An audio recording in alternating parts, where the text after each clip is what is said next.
Minasan konnichiwa, and welcome to the Board Game Dojo's Import or Not series, where we take a look at games from Asia and let you know if they're worth your hard-earned money to import or not.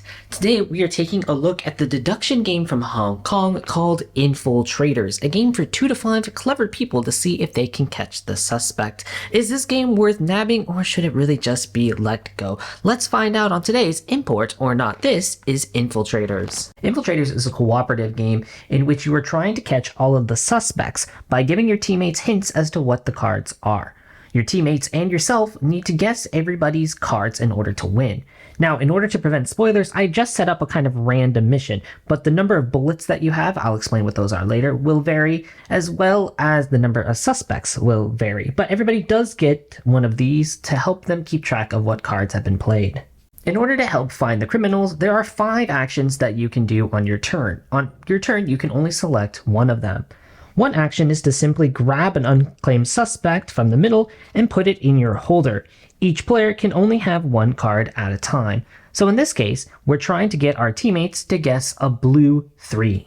Another action would be to use the cards in our hand in order to give a hint as to what the card might be. As you can see, the cards not only have a value, but they also have their factorials here as well. Any of this could be relevant. It could be the fact that the 12 is relevant. It could be the fact that a 2, a 3, a 4, a 6, or a 12 are relevant. Or it could be the fact that a red is relevant. If something on the card is relevant and we want to play it, we'll put it down beside our card facing vertically. If nothing on our card is relevant, for example, this red 7, we can give it as a hint by putting it sideways. A third action would be to give a card from our hand to another player. They then have to play this card as a hint card, either placing it vertically or horizontally. This counts as your turn, not your teammate's turn. Another option would be to draw from the discard pile, something called biding your time. This will allow you to restock the cards that you have in your hand. You will discard the top card and then you can draw up to 3 cards. You don't have to draw 3, but you can draw up to 3, keeping in mind your maximum hand limit of 7. Another thing to keep in mind is that if this deck ever runs out, before you complete all of the suspects, you lose the game. The fifth and probably most important action is to actually arrest the suspect. If you think you know one of your teammates' cards, then you will use one of the bullets and you will point the gun at their suspect and say, I think you have this. You have to guess both the number and the color correctly. Whether you guess correctly or not, you use one of the bullets. As you can probably guess, if you run out of bullets and you still haven't completed all of the suspects, you lose the game. However, if you guess everybody's suspects and you still have cards left in the deck, even if it's on the last bullet, then you win that mission. Congratulations. And that is basically how you play Infiltrators, keeping in mind that this has a mission book that actually has you changing lots of aspects of the game. I'm going to clean this up and then I'll go over and tell you what we think of this game. This game ended up on our Essen anticipation list, and I excitedly went over to the booth on the second day of Essen to try it out. And I was quickly met with a little warning from the booth person who worked there that was like, hey, we're actually probably going to sell this out this morning, so if you want a copy, you better get one quick. So I quickly went over to the demo table to try it out, where I was met with 2 demoers who both said separately that this was their favorite game at the booth out of the 5 or 6 that they were demoing at Essen. We just tried one of the training missions, but I was delighted enough to grab a copy and bring it home excitedly to show Sima-chan. When I brought it home that day, I have to say I was embarrassingly a little disappointed because there was only 20 missions in the rule book. And I remember thinking, only 20 missions? What did I just pay for? Not actually thinking that, hey, 20 plays of any game in my collection would actually be pretty impressive instead of just playing it once or twice and then moving it on. But putting that aside, I was actually quite happy because we played the training mission and that went through pretty alright, as it did at the Essen demo. But then we went through the first mission and we failed. We lost. Okay, that's alright. I think we just didn't understand the directions fine, so let's play it again. And then we lost again. Yes, that's right. It took us 3 or 4 times to get through the very first mission. The easiest mission in the book. Took us a couple tries to get it done. And that is one of the most exciting parts of this game, is that it is actually pretty difficult, and it actually ranges with the amounts of players that you play with. I've played this at 2, 3, and 4, and I have to say that 2 is probably the most difficult, but actually our favorite player count because of that difficulty level. You just don't have that much information out there, and that leads me to the next point that makes this game, we think, so clever. The fact of the matter that you have 5 very basic actions that you can do on your turn. At first, you're going to understand them pretty superficially. Okay, I'm going to bide my time, we thought. Well, we don't have much information at the table, so let me draw some more cards so I can help you figure my card out better. Not thinking that, in fact, the more we did that action, the more we were discarding cards than we weren't going to be able to use. And we were actually making ourselves run out of time and lose the game. I'm not going to go through all the things we found, but another great example of this was in our first couple games playing at 2 and at 4 players, where we didn't quite understand the action of giving a card from your hand to somebody else. Why would I do that? Why would I not just play it myself? Not realizing that actually, by giving the card to somebody else, you're not only having them give information, but based on the card you're choosing to give to them, you're giving indirect information about your own card. Maybe in a 2-player game, I'm 50-50 on what your card is, so I'm going to give you a card from my hand that'll help me clearly figure it out. Or in a 3 or 4-player game, I know based on the hints in front of me that I probably have it narrowed down for everybody to 2 or 3 cards, so I'm going to give somebody else a card that at least eliminates one of those possibilities, because it's clearly not going to be that one if I'm giving the card to somebody else, but then I'm also allowing them to give information about their card that we need. It's these little things, these little bits of learning that it takes throughout the game, along with the different things in the rulebook, the slight tweaks in every mission that make you rethink how you're going to play the cards. How am I going to give hints to the rest of the players? There's also little things that, I mean, no spoiler alert, but they play on communication. They play on the cards that you can do. They play on how many different suits that you might be playing with. Are you playing with only half the deck, or are you playing with the full deck? How many suspects are you trying to arrest? They don't fundamentally change the game, but they do allow it to change to make every single mission feel a little bit different.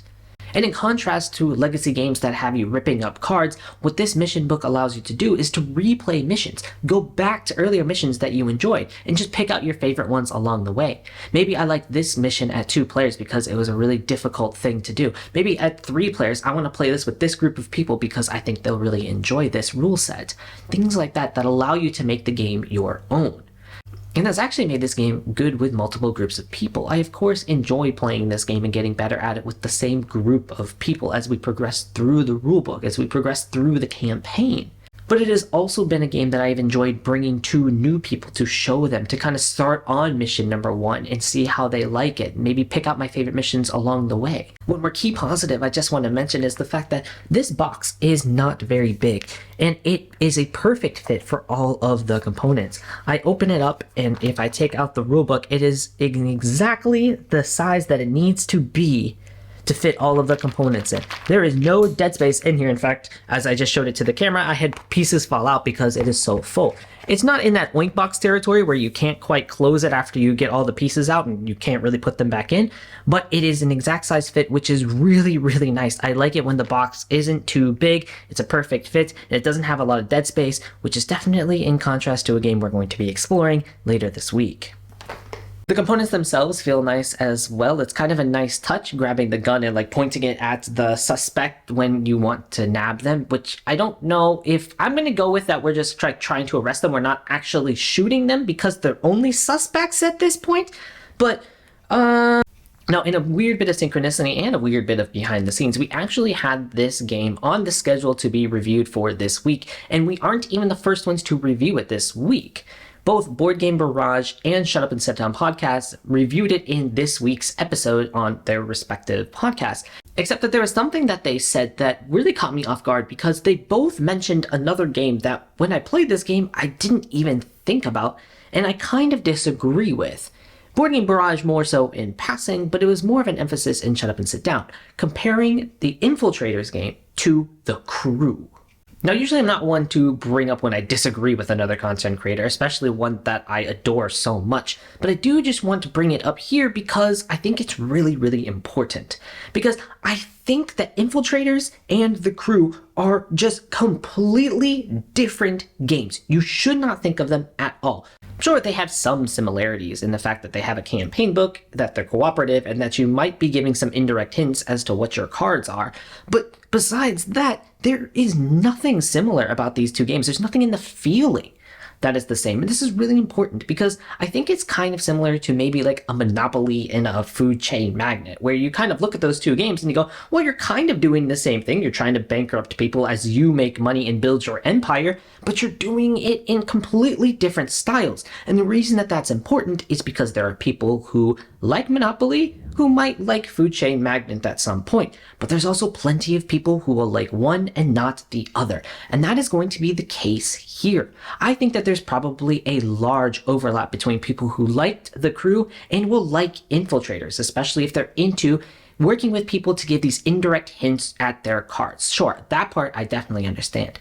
But I think that they are so entirely different that there's going to also be a large percentage of people who do not like The Crew that will like Infiltrators, or vice versa, that they don't like Infiltrators but will like The Crew. One example might be your stance on trick-taking. If you don't like trick-taking, no matter how much people praise The Crew for getting people into trick-taking again, you're not gonna like The Crew. Well, guess what? Infiltrators has no trick-taking or anything even similar to it, so you're going to like Infiltrators. But at the same time, if you love trick-taking, then you're probably going to really like The Crew. And then maybe you also like Infiltrators, because why not?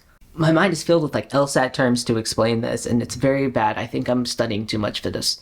The point being in all of this is that we adore Infiltrators. We think it's one of the better deduction games that we've played in a long time. Saying that, we don't want your opinions on something like The Crew to dictate if you want to play this or not. They are very different games. We think Infiltrators will work really well for people that like cooperative games. Whether you have a dedicated group or not, you will have a chance to enjoy this game, although we do recommend playing it with a group that you do think you can play through the campaign book with. Because we think that people who really like to take a basic rule set and see how much they can do with it, if you enjoy doing that, you're going to really enjoy this one. Infiltrators to us is going to get a 2-star recommendation, which means that we find it an essential import for your collection. We think, especially during this time of year where people are getting time off to spend with family and friends, that a good cooperative deduction game where you're nabbing the suspects together and getting better at something together might be exactly what you need. Thank you so much for watching. Arigatou gozaimashita. Until next time, ja ne.